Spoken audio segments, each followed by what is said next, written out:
Când mi-am propus joi să topesc vineri slănina pentru jumări, am verificat doar să nu plouă.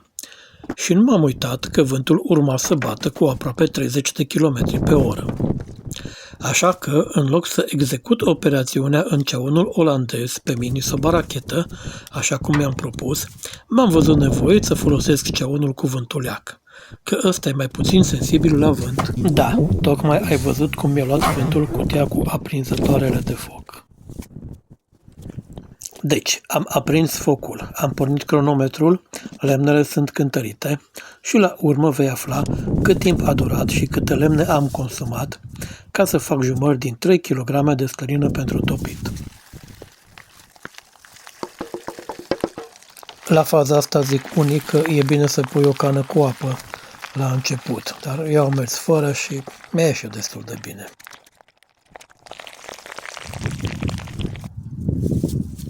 La o jumătate de oră, după ce am pus jumările pe foc, înainte de a se întuneca, mai aruncăm o scurtă privire la ele.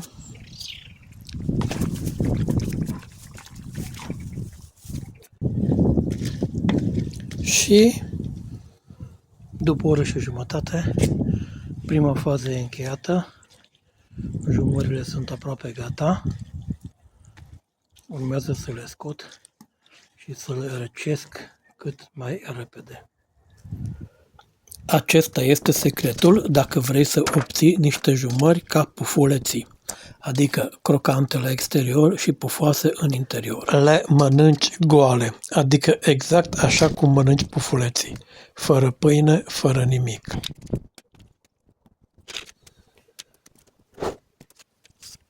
Secretul jumărilor crocante e foarte simplu.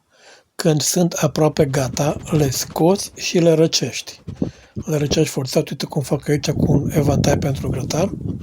În maxim 10 minute le-am răcit. Între timp, untura rămâne în ceaun acolo, dar n-am mai pus pe foc, să nu se ardă. După ce am răcit jumările, revin la ceaun să pun lemne pe jar ca să ridic temperatura unturii spre 150 de grade.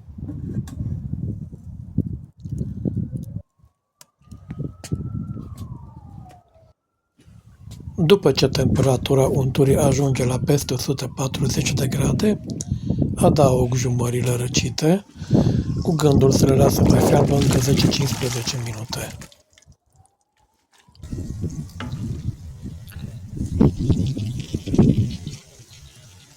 Și curând sunt gata jumările pufuleți.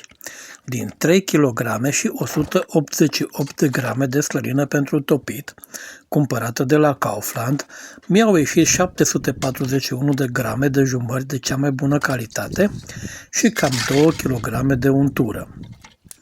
Focul a ars cam 2 ore și 40 de minute, timp în care am consumat numai 1 kg și 825 de grame de lemne, pe un vânt de 30 de km pe oră.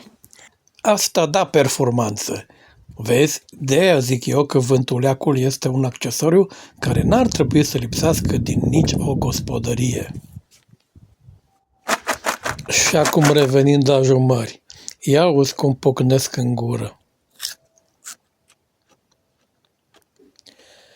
E foarte greu să te oprești din mâncat, crede-mă.